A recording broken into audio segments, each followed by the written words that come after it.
बिस्मिल्लाहिर्रहमानिर्रहीम। अस्सलामु अलैकुम वरहमतुल्लाहि वबरकातुहू। जैसे कि हम लोग पिछले सेशंस में सीरत का मुताला कर चुके हैं कि आप सल्लल्लाहु अलैहि वसल्लम की क्या ज़िंदगी थी। आपने 63 ईयर्स जो आपको दिए गए थे उसमें से 40 साल की उम्र में आपको नबी बनाया गया। उसके बाद जो 23 ईयर्स थे उसमें आपने जो प्रोफाउंड इनकलाब बर्पा किया, जो एक प्रोफाउंड इनकलाब लेके आए, वो किस नौइयत का था, क्या तब्दीली आई थी। इसमें आप सल्लल्लाहु अलैहि वसल्लम ने कुरान के ज़रिए से लोगों के अंदर इल्म दिया और उनको एक अल्लाह के साथ, जिसने ये पूरी कायनात बनाई, उनसे जोड़ा। और ये जोड़ने में उनको बताया कि एक इंसान के तौर पे हम खलीफतुल्लाह है, इस ज़मीन पे अल्लाह के खलीफा हैं। हम अल्लाह को रिप्रेजेंट करेंगे कि अल्लाह ने क्या हुक्म दिया है, उस हुक्म पे हम खुद अमल करेंगे और माशरे में भी उसको एनफोर्स करेंगे, उसको एनैक्ट करके बताएंगे। इसके ऊपर आपने एक न्यू सिविलाइजेशन, एक नई तहजीब, नए इदारे, एक तमद्दुन, एक सियासी निज़ाम, एक सिस्टम ऑफ लाइफ, एक दीन जिसको हम बोलते हैं, वो आपने कायम करके बताया।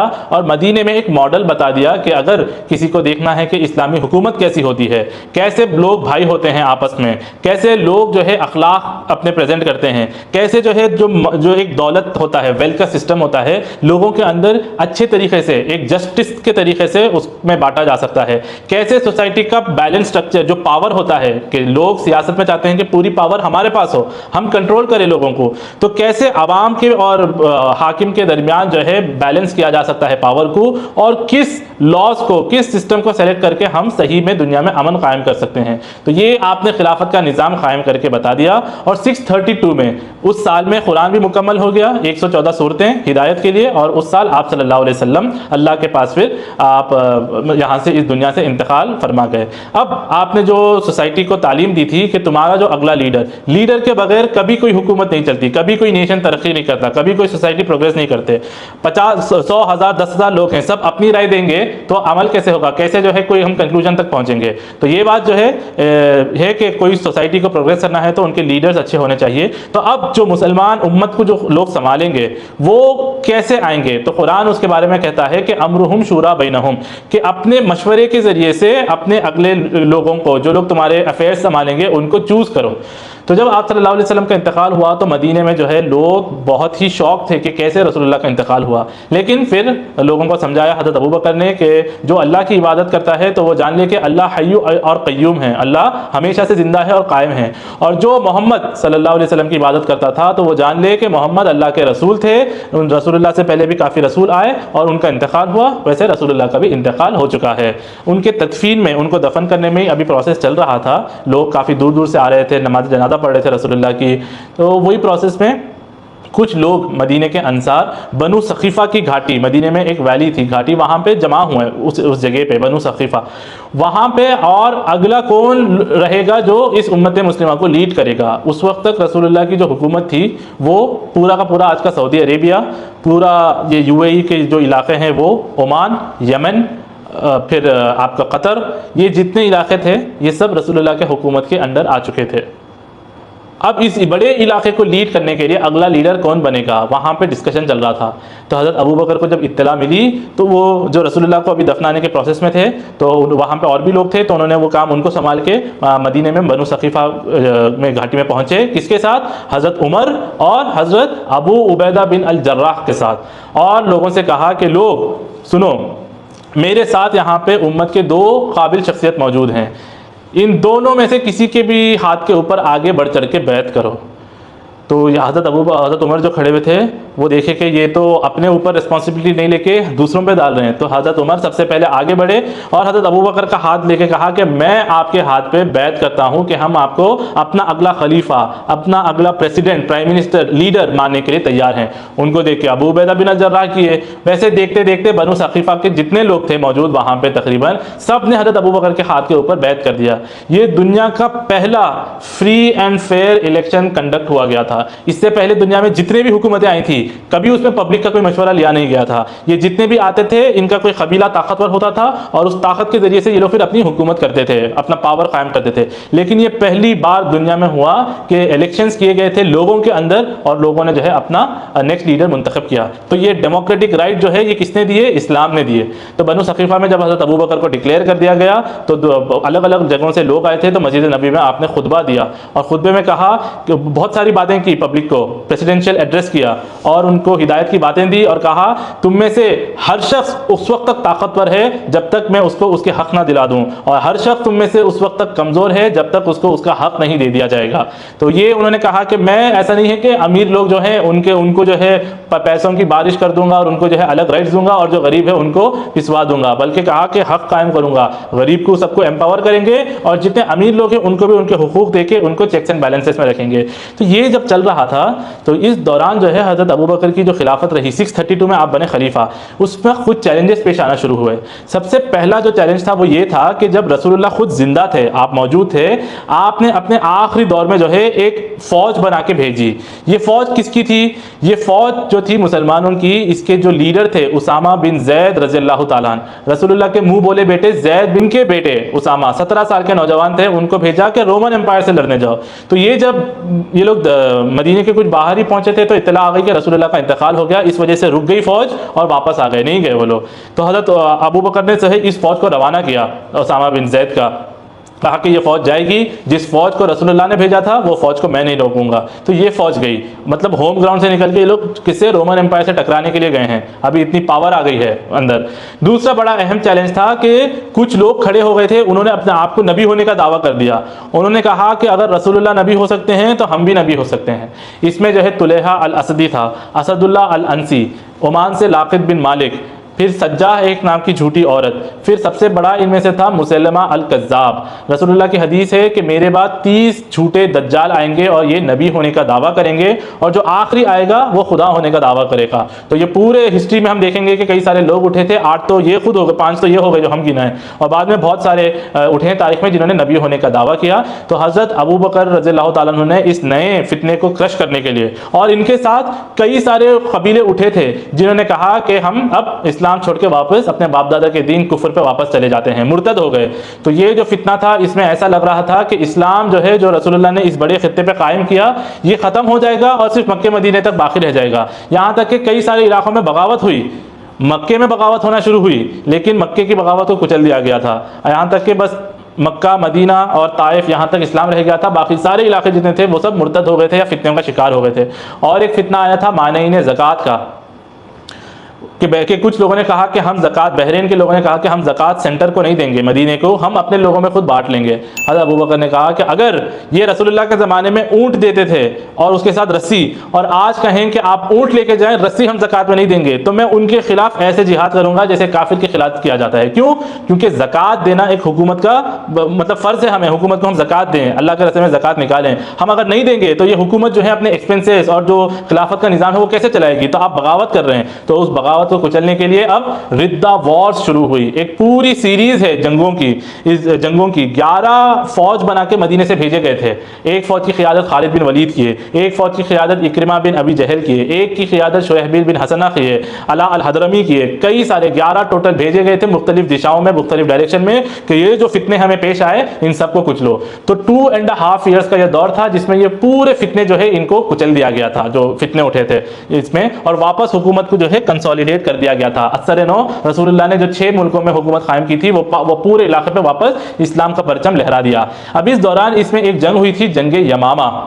इसमें जो है बहुत बड़ा चैलेंज पेश आया। जो हमने कहा ना मुसलमा इब्ने कज़्ज़ाब, ये इसने झूठे नबी होने का दावा किया था। इसके कबीले वाले 40,000 लोग इसका साथ दिए थे। इसके खिलाफ जो है मुसलमान 2 जंग किए, 2 भी हार गए। तो अब आखिर में खालिद बिन वलीद को भेजे और कहा कि इनसे जो है आप निपटिए। खालिद बिन वलीद रज़ियल्लाहु ताला अन्हु, जिनको लक़ब दिया गया था सैफुल्लाह, अल्लाह की तलवार, इन्होंने जो है यमामा के मैदान में इससे जो है ना जंग की। और इस जंग में जो है मुसलमानों का भी काफ़ी नुकसान हुआ। काफ़ी सारे सहाबा शहीद हुए, 700 हुफ़ाज़ शहीद हुए जिन्होंने कुरान को हिफ्ज़ किया था। तो इसमें जो है मुसलमानों को एक खौफ आया कि कहीं कुरान गुम ना हो जाए मुसलमानों से। तो हज़रत अबू बकर, हज़रत उमर, हज़रत तमाम जो बड़े सहाबा थे, इन्होंने मशवरा किया और आखिर में तय किया कि इस कुरान को जमा करने में, इसको प्रिजर्व करने में हम इसको किताब की शक्ल दे देंगे। रसूलुल्लाह के ज़माने तक किताब नहीं थी।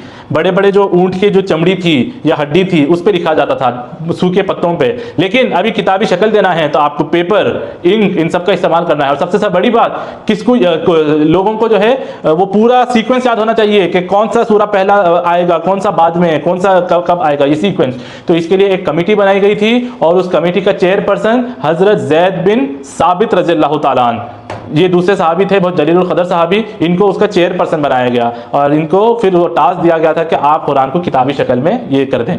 तो ये मुसलमानों को जो चैलेंजेस पेश आए थे उन्होंने पूरा सक्सेसफुली अपना चैलेंजेस, उन्होंने डरे नहीं, वो लोग डरे नहीं। हज़रत अबू बकर कहते थे कि अगर पूरे मदीने वाले मर्द खाली हो जाएं और मुझे अंदेशा है कि भेड़िया आके मुझे खा ले, तब भी जो है हमको इस्लाम के लिए जो कुर्बानी देना है हम लोग दे के रहेंगे, हम लोग पीछे नहीं हटेंगे, डरेंगे नहीं, क्योंकि डर किससे करना है, हमें सिर्फ अल्लाह रब्बुल इज़्ज़त की ज़ात से करना है। तो ये 2.5 साल में आपने ये काम किया, आखिर में इंतखाब का वक्त आ गया, आपने लोगों को कहा कि अपना नेक्स्ट लीडर चुन लो, मेरे बाद कौन बनेगा।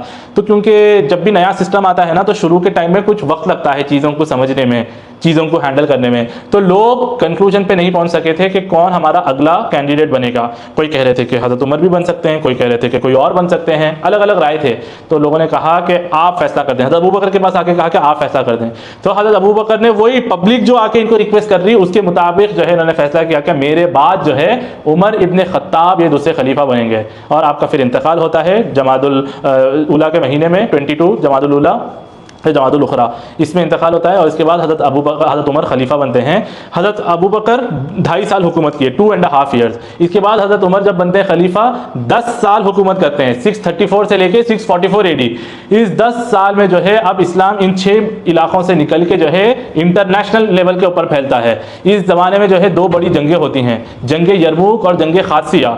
जंग यरमुक जो है रोमन एम्पायर के साथ लड़ी जाती है और यहाँ पे हज़रत खालिद बिन वलीद, हज़रत अमर इब्न अल-आस, हज़रत यजीद बिन अबू सुफियान, हज़रत अबू उबैदा बिन अल-जर्राह, हज़रत शुरहबील बिन हसना और इक्रिमा बिन अबी जहल, कई सारे जय्यद सहाबा सहाबिया सब जाते हैं और रोमन एम्पायर के खिलाफ लड़ते हैं, जिसमें जंग यरमुक में ये लोग को जो है जीत होती है। और उस जीत के नतीजे में सब इलाके रोमन एम्पायर के जो होते हैं इनके कंट्रोल में आते हैं, सिवाय अफ्रीका के, सिवाय इसके यूरोप तक ये रह जाती है रोमन एम्पायर।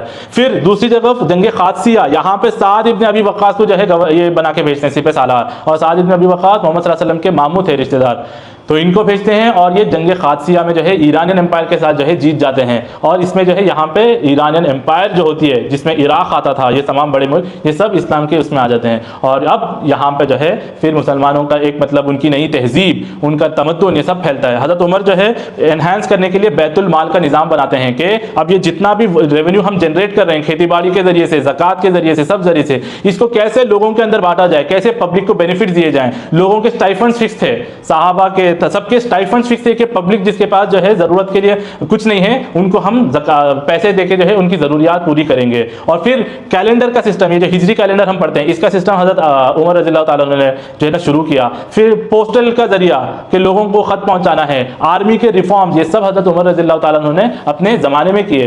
फिर ये कादसिया के बाद ये जो इतने बड़े इलाके फतह हुए, इसमें जो है लोगों को उनके राइट्स दिए गए थे, उनके साथ अदल और इंसाफ के साथ जो है मामला किया गया था, लोगों को उनका हक दिया गया था। एक इंसाफ का वाक़या, जब ये दौर करने जो है ना अपने गवर्नरेट्स में जाते थे, अलग अलग गवर्नरेट्स, वहाँ पे देखा कि एक यहूदी शख्स जो है ये रास्ते में जो है ना ज़रूरत के लिए भीख मांग रहा है। तो वहाँ के गवर्नर को तलब किया कि ये क्या बात है कि जब लोग जो है कमाने के लायक होते हैं तो तुम इनसे ज़कात और जो है जिज़िया लेते हो, लेकिन अब जब बुढ़ापे में है तो वो जो है भीख मांग रहा है। इन लोग को जो है पब्लिक अलावेंस दिया जाए कि ये लोग अपनी ज़रूरियात जो है पैसों के ज़रिए से फुलफ़िल कर सके। तो ये अदल का मामला। आप कहते थे कि अगर दरियाए नील के बाजू एक जानवर, एक बकरी, कुत्ता कुछ मर जाए तो अल्लाह क़यामत में उमर से हिसाब लेगा। यानी ऐसे अकाउंटेबल लीडर्स थे ये लोग, अकाउंटेबल, डरते नहीं थे मीडिया से ब्रीफिंग देने में या फिर जो है अपनी ये बयान करने में, जो हक़ है उसका साथ देते थे ये लोग।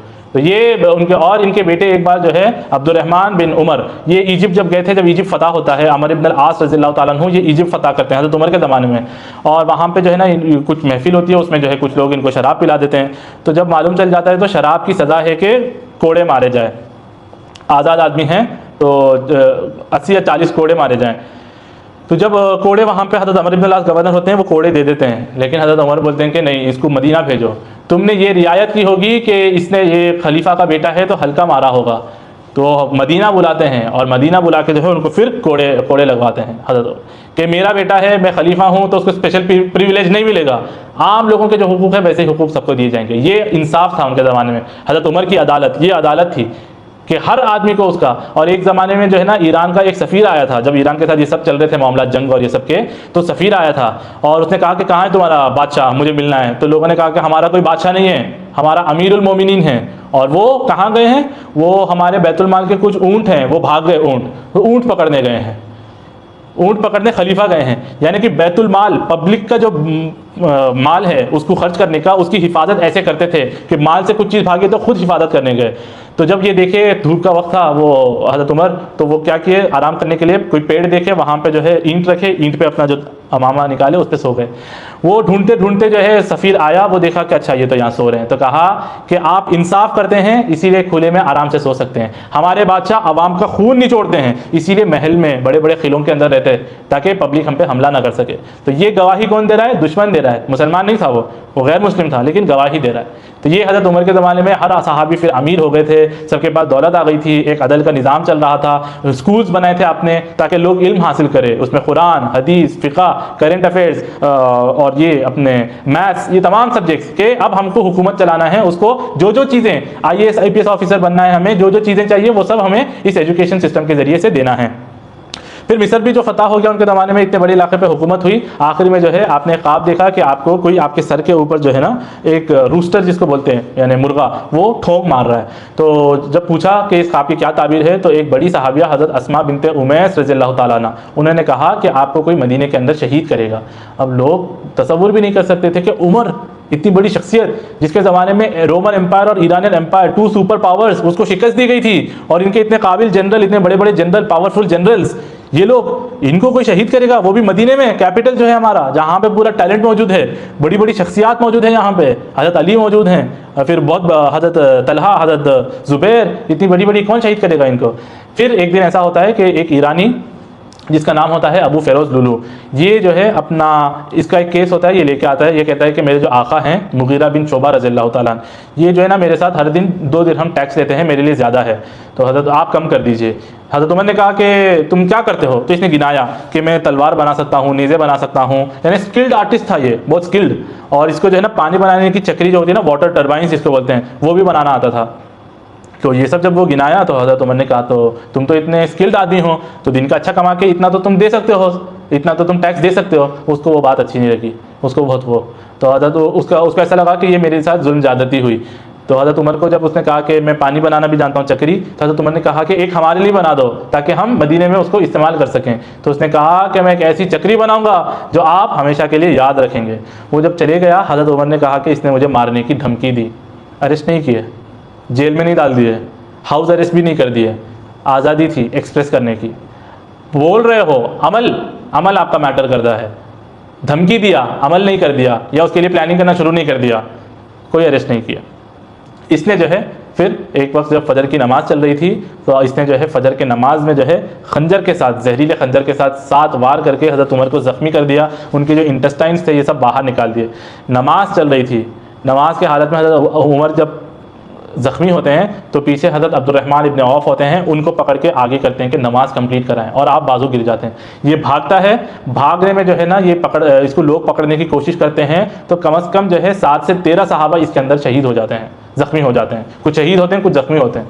लेकिन आखिर में एक सहाबी, एक शख्स इनको पकड़ लेता है मजबूर, अपनी जान बचाने के लिए जो है ना जहर जो लेके आया था वो खा के वहीं पर मर जाता है। हज़रत उमर का अब इलाज चलता है, नमाज कंप्लीट हो जाती है और इलाज चलता है। इलाज में जो डॉक्टर्स होते हैं वो बोल देते हैं कि नहीं, ये अभी बच नहीं सकते, बहुत ज़ख्मी हो गए। आपने जो है हुक्म दिया कि 6 लोगों की काउंसिल बनाई जाए। कौन 6 लोग? उस्मान इब्न अफ़्फ़ान, अली इब्न अबी तालिब, ज़ुबैर बिन अव्वाम, तलहा बिन उबैदुल्लाह, साद इब्न अबी वक़ास और अब्दुर्रहमान इब्न औफ। ये 6 लोगों की काउंसिल बनाई जाए, और ये 6 लोग जो है 3 दिन के अंदर अपना नेक्स्ट खलीफा होने का, कौन इनमें से अगला खलीफा बनेगा वो ऐलान कर लें। अपने बेटे अब्दुल्ला इब्न उमर को इसमें हिस्सा लेने नहीं दिया। इनके बेटे अब्दुल्ला इब्न उमर बहुत काबिल होते हैं, लेकिन इन्होंने हिस्सा लेने नहीं दिया कि अगर खिलाफत का जिम्मा मेरे हक में था तो मैंने अदा कर दिया, अब मेरे ख़ानदान वालों को ज़रूरत नहीं है। लेकिन कहा कि अगर मशवरा लेना है, राय लेना है, कंसल्ट करना है, तो अब्दुल्ला इब्न उमर से ज़रूर कर सकते हैं।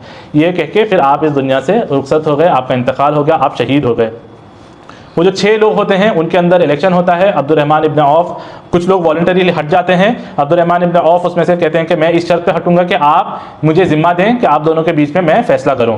वो दोनों कौन बचते हैं? अली इब्न अबी तालिब और उस्मान इब्न अफ़्फ़ान। हज़रत अब्दुर्रहमान इब्न औफ पूरे पब्लिक में घूमते हैं और मशवरा लेते हैं, और आखिर में डिक्लेयर करते हैं कि तीसरा खलीफा पब्लिक के राय के ज़रिए से कौन बनेंगे? हज़रत उस्मान इब्न अफ़्फ़ान रज़ियल्लाहु ताला अन्हु। ये खलीफा बनते हैं और 12 साल ये हुकूमत करते हैं, और ठीक उसी तरीके से हुकूमत करते हैं जैसे हज़रत उमर रज़ियल्लाहु ताला अन्हु हुकूमत करते हैं। वही मॉडर्निटी सिक्योरिटी, मुसलमान तरक्की करते हैं। इनके ज़माने में 2-2, 3-3 माले की बिल्डिंग्स बन जाती हैं, मुसलमान बहुत अमीर होते हैं। और फिर इनके ज़माने में अफ्रीका के इलाके फतेह होते हैं, आर्मेनिया, ये तमाम इलाके, राय और ये सब इलाके इनके ज़माने में फतह होते हैं। इनके ज़माने में मुस्लिम लोग जो है नेवल फ्लीट बनाते हैं कि अब जो है मुसलमान सिर्फ लैंड से नहीं लड़ेंगे, अब जो है नेवी अपने फौज बना के जो है पानी के अंदर भी लड़ेंगे। और इसमें बैटल ऑफ मस्तूनों वाली जंग इसमें मुसलमान लड़ते हैं, फर्स्ट एक्सपीरियंस होता है। और ये जंग मुसलमान रोमन एम्पायर के खिलाफ जो है जीतते भी हैं।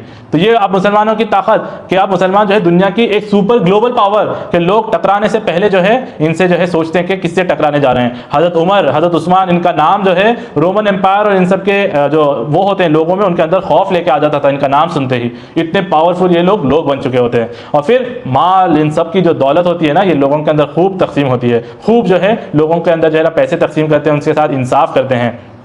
हज़रत उस्मान रज़ियल्लाहु ताला अन्हु ये काफ़ी नरम दिल भी थे और बहुत मतलब इनके अंदर हया, ये तमाम चीज़ें जो है ना खूब लीडरशिप, ये सब खूब भरी हुई होती हैं। अब इसका फ़ायदा कुछ लोग उठाते हैं। इसमें एक यमनी यहूदी अब्दुल्ला इब्न सबा, ये जो है मुसलमान बनता है और ये अलग अलग शहरों में जाके जो है फितना फैलाता है। ये कूफा एक शहर होता है, वहाँ पर जाके जो है बसरा के गवर्नर के खिलाफ जो है झूठ बोलता है कि वो गवर्नर गंदे हैं, वो गवर्नर ऐसे हैं वैसे हैं, और ये लोग जो है हज़रत उस्मान के रिश्तेदार हैं, इसीलिए जो है ना खयानत करते हैं, लोगों के साथ इंसाफ नहीं करते।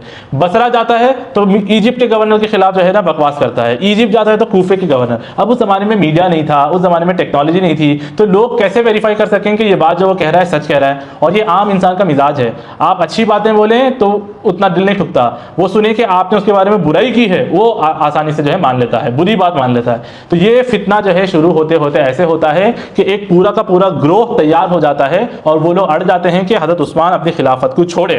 12 साल खलीफा ये जो रहे हैं, इन्होंने ना इनके मुताबिक अच्छे काम नहीं किए, लिहाजा ये छोड़े और ये लोग मदीने की तरफ आ जाते हैं। अब हज़रत उस्मान कौन है? इतनी बड़ी हुकूमत के खलीफा, कहाँ कहाँ हुकूमत पैरी है, अफ्रीका तक चले गए, अफ्रीका, लीबिया, तुनीशिया, मोरक्को, ये पूरे इलाके इनके हुकूमत के अंदर हैं।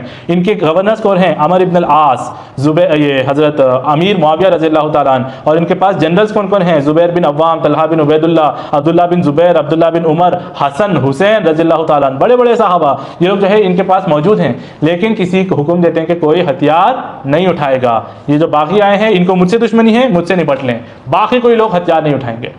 अब ये बागी लोग इनके घर का घेराव करते हैं, कब? जुल्हिज्जा के महीने में, हज के महीने में। और ये हज के दिन थे तो काफ़ी साहबा हज के लिए गए हुए थे बाहर, मदीने में नहीं थे। अब ये लोग जब घेराव करते हैं तो कुछ साहबा वॉलंटरीली आके जो है ना कहते हैं कि हम हज़रत उस्मान को बचाएंगे, हिफाजत के लिए अपने डोर पे खड़े हो जाते हैं, जिसमें हज़रत अब्दुल्ला बिन ज़ुबैर होते हैं, अब्दुल्ला बिन उमर होते हैं, हज़रत हसन, हुसैन, ये सब होते हैं। तो ये बागी लोग जो है हज़रत उस्मान के लिए पानी काट देते हैं कि इनके घर में पानी नहीं जाएगा। हज़रत उस्मान अपने घर से निकल के तकरीर करते हैं कि मैं वो शख्स था जिसने इस्लाम जब कबूल किया था, इस्लाम कबूल करने के बाद मुसलमानों के पास एक ऐसा वक्त आया था मदीने में कि उनके लिए पानी पीना मुश्किल हुआ था। वो पानी के जो कुएँ थे वो यहूदियों के कब्ज़े में थे, तो मैंने ख़रीद के जो है ये मीठा पानी अल्लाह के खातिर वफ़ किया कि मुसलमान इससे जो है आराम करें, इससे जो है फ़ायदा लें। और तुम उस शख्स के ऊपर पानी हराम करते हो, तुम पानी उस शख्स के ऊपर करते हो। और उन्होंने कहा कि इस्लाम कबूल करने के बाद मैंने कभी अपना सीधा हाथ जो है उससे अपनी शर्मगाह तक मतलब अपने प्राइवेट पार्ट्स को भी हाथ नहीं लगाया था। हर जुमे को जो है मैं एक गुलाम आज़ाद करता था, और एक जुमा अगर मिस हो जाता था तो दूसरे जुमे 2 गुलाम आज़ाद करता था। तो तुम मेरे साथ ये रवैया इख्तियार कर रहे हो प्रोपेगेंडा के लिए, झूठे प्रोपेगेंडास के लिए कि उस्मान जो है नाइंसाफ़ है, नाउज़ुबिल्लाह, वो अपने ख़ानदान वालों को पालता है। ये सब चीज़ें प्रोपेगेंडा था, ये फॉल्स न्यूज़ थे, मीडिया एक्विजिशंस थे, ये सब चीज़ें। वो तकरीर भी इनके ऊपर कोई असर नहीं की। आखिरकार ज़ुल्हिज्जा 18 को एक शख्स जो है, जब अब हज ख़त्म हो गया, अब सहाबा हज से वापस हो रहे हैं, तो लोगों को ये अंदेशा था कि अगर हम लोग वापस हो जाएं सहाबा तो हमारा जो ये प्रोपेगेंडा है ये कामयाब नहीं होगा। तो एक शख्स उतरता है अब इनके घर में पीछे से, इनके बैकयार्ड से, और अंदर जाके हज़रत उस्मान को जो है वो शहीद कर देता है, हज़रत उस्मान को।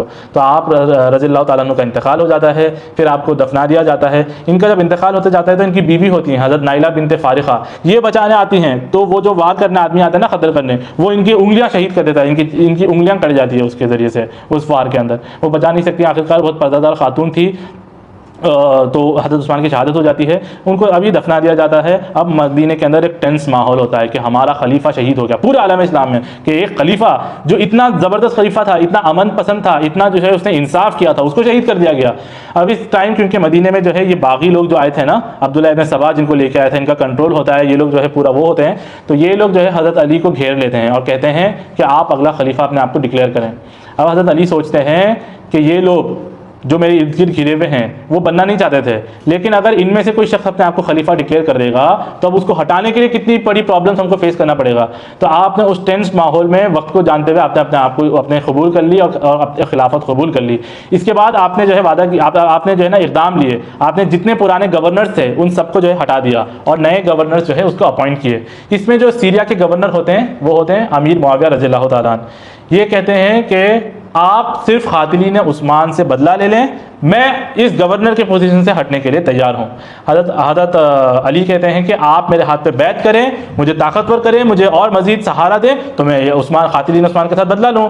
हज़रत उमर और हज़रत अली एक इक़दाम सबसे पहले लेते हैं कि आप मदीने को अब छोड़ देते हैं, अब मदीना कैपिटल नहीं होता, आप लेके जो है कूफा चले जाते हैं और कूफे को अपना कैपिटल बनाते हैं। क्योंकि कूफे के लोग जो है कहते हैं कि हम आपको सपोर्ट करेंगे, लेकिन बाद में वो लोग सपोर्ट भी नहीं करते, धोखा देते हैं।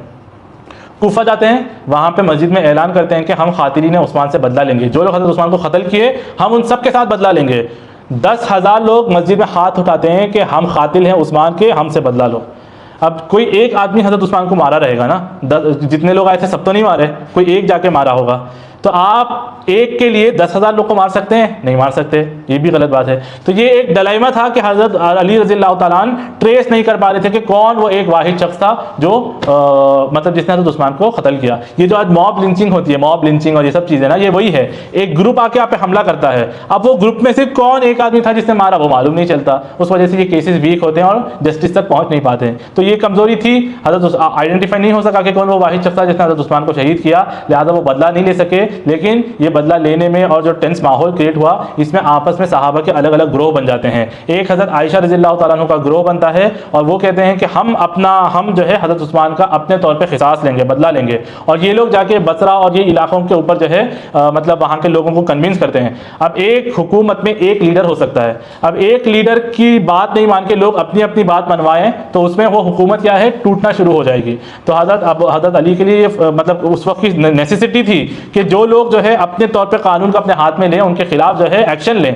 और ये एक्शन का नतीजा ये निकला कि हज़रत आयशा और हज़रत अली इन दोनों के बीच में जंग जमल की जंग होती है। ये जंग इख्तिदार के लिए नहीं होती, ये जंग हज़रत उस्मान का जो बदला लेने के लिए इक़दाम होते हैं उसमें ये जो टेंस माहौल क्रिएट होता है उस माहौल के नतीजे में ये जंग होती है। इसमें कई सारे सहाबा ताबईन शहीद होते हैं, यहाँ तक कि 2 अशर मुबशरा हज़रत तलहा और ज़ुबैर ये भी शहीद हो जाते हैं। ये जंग हो जाती है, हज़रत अली जीत जाते हैं। हज़रत आयशा को आके वो बात करते हैं कि अम्मा आयशा, क्यों? रसूलुल्लाह की बीवी हैं, वो मकाम उनका जो तक़द्दुस है वो सब अपनी जगह। उन्होंने कहा कि अम्मा आयशा क्यों आप ये मतलब ये जंग हम दोनों के बीच में खामखा हुई, अभी आप जो है जाएं और वापस जो है बॉडीगार्ड्स के ज़रिए से इनको भिजा देते थे कि आप अभी चले जाएं वापस। ये चले जाते हैं। अभी दूसरा जंग जो है हज़रत अमीर मुआविया के साथ होती है, जंग सिफ़ीन में, और इस सिफ़ीन की जंग में जो है 74,000 लोग जो है शहीद होते हैं आपस की जंगों में।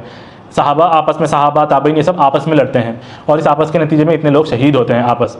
हज़रत अमीर मुआविया कभी खलीफा होने का दावा नहीं किया, वो बस कहे कि आप हुकूमत, आप खलीफा, नो इशूज़, आप बस क़ातिलीन उस्मान से बदला लें। ये जब आपस में जंग चलती है ना, तो जो रोमन एम्पायर यूरोप में बैठी होती है वो लोग एक ख़त भेजते हैं हज़रत अमीर मुआविया को और कहते हैं कि हमने सुना है कि आप भाइयों के, अली और आपके बीच में जंग चल रही है, आपको मदद की ज़रूरत है तो हम आपको मदद भेजेंगे, लॉजिस्टिक्स भेजेंगे, असलहा भेजेंगे, माल भेजेंगे। हज़रत अमीर मुआविया क्या कहते हैं? हज़रत अमीर मुआविया कहते हैं कि ए रूमी कुत्ते, ओ रोमन डॉग, ये मेरे और मेरे भाई अली के बीच की जंग है, हमारे बीच के मामलात है। अगर तू इस मामले का फ़ायदा उठा के हम दोनों के बीच में फ़ायदा उठा के कुछ करने की कोशिश करेगा तो हज़रत अली की फ़ौज से जो पहला तलवार निकलेगा, जो पहला तीर निकलेगा वो मेरा होगा। यानी कि कितनी बड़ी बात है, हमारे इख्तलाफ हमारे दरमियान, उसका फ़ायदा दूसरा नहीं उठाएंगे, तीसरा बंदा उसका फ़ायदा नहीं उठाएगा। और क्या कह रहे हैं? हज़रत अली के उसमें से जो पहला तीर निकलेगा वो मेरा होगा। यानी कि वो हज़रत अली की खिलाफत का इनकार नहीं कर रहे हैं, बस कह रहे हैं कि आप जो है उनको सज़ा दे दें जो लोग उस्मान को कत्ल किए। हज़रत अली जो है ट्रेस नहीं कर पा रहे हैं कौन लोग हैं। तो ये जो इलाका था ना, कूफा, बसरा, शाम, सीरिया, यहाँ पे थोड़े टेंस माहौल थे, लेकिन बाकी पूरा आलम इस्लाम जो था, ईरान था, यमन था, ओमान था, हिजाज था और अफ्रीका के जो मुल्क थे ये सब पुरअमन थे। यहाँ पे थोड़े टेंशन चल रहे थे, मामला थे। हज़रत इनके बीच में ये सिफ़ीन की जंग हुई। ये जंग जो है जीतते जीतते जो है सुलह में बदल गई और सुलह के लिए हज़रत अमीर मुआविया की तरफ से अमर इब्न अल-आस आए और यहाँ पे हज़रत अली के ज़रिए से हज़रत अबू मूसा अशरी रज़ियल्लाहु ताला अन्हु गए और सुलह में ये तय पाया कि हज़रत अमीर मुआविया को जो है गवर्नर की पोजीशन पे हम लोग रिटेन करेंगे और हज़रत अली को जो है माजूल करेंगे खिलाफत की पोजीशन पे। हज़रत अली ने कहा कि ये फैसला सही नहीं हुआ, ये जो है इस फैसले में गलतियां हैं, कहीं फ्लॉज हैं, सही जजमेंट नहीं हो पाया। तो हज़रत अली के फौज में से एक लोग निकल गए कि आप कैसे लोग हैं, आप कुरान के फैसले को नहीं मानते, और वो हज़रत अली के ऊपर काफिर होने का जो है वो लोग फैसला देकर हज़रत अली की फौज से निकल गए। ये लोग कहलाए खवारिज, कि ये इस्लाम का पहला ग्रोह था जो फितनों का शिकार हुआ, और पहला गलत ग्रोह, जो गलत जमात निकली, और इनका बहुत अलग ही इंटरप्रिटेशन था कुरान का। इन्होंने हज़रत अली को काफिर करार दिया और उनके साथ जंग की, जंग नहरवान। इस जंग में हज़रत अली जीत जाते हैं और वो खवारिज के फितने को जो है एक पॉज मिल जाता है। ये मामला जो चलते रहते हैं, हज़रत 12 साल तो हज़रत उस्मान खिलाफत करते हैं, उसके बाद 5 साल 4.5 साल हज़रत अली बनते हैं। इस दौरान जो है जब आखिरी दौर होता है उनके खिलाफत का, तो 3 लोग बैठ के डिसाइड करते हैं कि हम लोग, ये 3 लोग हैं, कौन कौन, हज़रत अमीर मुआविया, हज़रत अमर इब्न अल-आस और हज़रत अली। इन तीनों को हम अगर कत्ल कर देंगे तो दोबारा जो है ये हम लोग शायद हो सकता है ये जो कॉन्फ्लिक्ट है ख़त्म हो जाए। सोच बड़ी अच्छी दिखती है, लेकिन ये फितने का ही शिकार वाली सोच थी, इससे कुछ खैर नहीं आया। 3 लोग टास्क लिए कि एक शख्स अमर इब्न अल-आस को मारेगा, एक शख्स जो है हज़रत अमीर मुआविया को मारेगा, और एक शख्स जो है हज़रत अली को शहीद कर देगा। हज़रत अमर इब्न अल-आस को जो शख्स ने टास्क लिया, वो जब जाता है फजर में, तो उस फजर की नमाज में जो है अमर इब्न अल-आस नहीं आते हैं, कोई और शख्स नमाज पढ़ाता होता है, वो समझता है कि ये अमर इब्न अल-आस है, उनको शहीद कर देता है। हज़रत अमीर मुआविया उस वक्त नमाज के लिए आते हैं, लेकिन इनके इर्द गिर्द बॉडीगार्ड्स होते हैं, तो वो शख्स जो इनको कत्ल करने की कोशिश करता है वो नाकामयाब हो जाता है, क्योंकि वो बॉडीगार्ड्स बचा लेते हैं। उसके बाद हज़रत अली, ये जो है तने तनहा घूमते हैं, कोई बॉडीगार्ड नहीं, कुछ नहीं, अकेले। तो अब्दुर्रहमान इब्न मुलजिम नाम का खवारिज शख्स, जो शख्स जो है वही खवारिज ग्रोह से ताल्लुक़ रखता था, ये फजर की नमाज में फजर के वक्त अंधेरे में जो है इनके ऊपर वार करके इनको शहीद कर देता है। अभी वो इंतकाल उसी वक्त ऑन स्पॉट नहीं होता, कुछ दिन जिंदा होते हैं। उसके बाद लोग पूछते हैं कि हम क्या करें, इसके बाद आपके बेटे हसन को खलीफा बनाएं। हज़रत हसन हज़रत अली बोलते हैं कि ना मैं तुमको रोकता हूँ ना हुक्म देता हूँ, ये तुम्हारा मशवरा है, कूफे के लोग से पूछो, राज़ी हो जाते हैं तो बना लें वो अपना खलीफा। और क़िसास कहा कि मैं अगर ज़िंदा रहूँगा, मैं बच जाऊँगा तो मैं खुद ले लूँगा, नहीं तो इसके बाद मेरे लोग ले लेंगे इसका। हज़रत अली शहीद हो जाते हैं। उसके बाद जो है कूफे के लोग हज़रत हसन रज़ियल्लाहु ताला अन्हु के बेटे को जो है खलीफा बनाते हैं, यानी पूरे आलम इस्लाम का खलीफा हज़रत हसन बन जाते हैं। फिर उस खवारिज को कत्ल भी कर देते हैं। और ये हज़रत अमीर मुआविया का जो इलाका शाम का होता है, सीरिया का, जहाँ पे वो गवर्नर होते हैं, जहाँ पे वो टेंस माहौल चलते रहते हैं ना कि क़ातिलीन उस्मान से बदला लिए या ना लिए, वहाँ पे उनके साथ लड़ाई होने के लिए एक फ़ौज लेके निकलते हैं। वो फ़ौज तैयार हो जाती है, लेकिन हज़रत अमीर मुआविया सुलह की पेशकश करते हैं। सुलह उस वक्त हज़रत हसन को कोई वो हदीस याद दिलाता है या उनको याद आती है कि रसूलुल्लाह ने फरमाया कि मेरा ये बेटा मुसलमानों के 2 ग्रुप के अंदर जो है ना सुलह कराएगा। तो वो जो है राज़ी हो जाते हैं और सुलह के लिए मान लेते हैं और कहते हैं कि अगर खिलाफत मेरे हक़ में थी तो मैं इस पोजीशन से अपने आप को विदड्रॉ करता हूँ, दस्तबरदार होता हूँ, और अगर खिलाफत हज़रत अमीर मुआविया के हक़ में है तो ये उनका हक़ है, उनको सौंप दिया जाता है। वो दस्तबरदार हो जाते हैं और वो जो 2 ग्रोह मुसलमानों में बन जाते हैं ना, अब वापस ये तमाम ग्रोह जो है हज़रत अमीर मुआविया रज़ियल्लाहु ताला अन्हु की खिलाफत के दौरान जो है ये जमा हो जाते हैं। तो ये 40 हिजरी होती है, ये साल आमुल जमा कहलाता है कि वो साल जो तमाम मुसलमान जो इख्तिलाफ में बढ़ गए थे, अब वापस ये तमाम लोग जमा हो जाते हैं और हज़रत अमीर मुआविया को अपना खलीफा तस्लीम करते हैं। और हज़रत अमीर मुआविया 20 साल जो है हुकूमत करते हैं, 20 ईयर्स। तो ये खिलाफत राशिदा का जो है ये हिस्ट्री थी। रसूलुल्लाह के बाद 5 खलीफा बने पब्लिक मैंडेट के जरिए से, जिसमें सबसे पहले हज़रत अबू बकर आए, 2.5 साल 2.5 ईयर्स आप हुकूमत किए। इसके बाद हज़रत उमर आए, 10 साल आप हुकूमत किए। इसके बाद हज़रत उस्मान आए, आप 12.5 साल हुकूमत किए, तो 25 साल यहाँ पे हो गए। इसके बाद हज़रत अली आए, 4.5 ईयर्स हुकूमत किए, और इसके बाद हज़रत हसन आए, ये 6 महीने। तो ये कुल मिला के 30 साल रसूलुल्लाह की हदीस के मुताबिक 30 साल खिलाफत राशिदा रही। इसके बाद हज़रत अमीर मुआविया जो बनते हैं, क्योंकि वो पब्लिक मैंडेट के जरिए से, पब्लिक की राय के जरिए से नहीं आते, बल्कि जो इख्तिलाफी मामला चल रहे थे उसमें सुलह होने की वजह से आते हैं ना, तो उनको खिलाफत राशिदा के दौर के अंदर उनके दौर को नहीं माना जाता, बल्कि वो खलीफा अपने ज़ात में थे, लेकिन खिलाफत राशिदा में उनको शामिल नहीं करते। इनकी हुकूमत से बनु उमैया नाम का एक ख़ानदान होता है, उसकी हुकूमत जो है एक शुरू होती है। फिर आगे जाके उसके अंदर कुछ चेंजेस आते हैं, जो इंशाल्लाह हम अगले एपिसोड में देखेंगे कि क्या वो चेंजेस थे और क्या डैमेजेस हुए थे, जिसमें इस्लाम का एक हिस्सा ख़त्म होता है लेकिन बाकी पूरे हिस्से पे जो है अमल दरामद होते हैं। तो ये हमारे लीडर्स थे, हमारे सहाबा थे, जिनकी ज़िंदगी हमको याद करना है और उस मुताबिक हमको आज के फैसले भी करना है। आज भी एक ऐसे सिस्टम को हमको कायम करना है। इंशाल्लाह अगली नशिस्त आगे के उसमें हम कंटिन्यू करेंगे। बनु उमैया के दौर क्या रहा, बनु अब्बास का, ऑटोमन एम्पायर तक हम जाएंगे। वाखिर दावाना अनिल हम्दुलिल्लाहि रब्बिल आलमीन।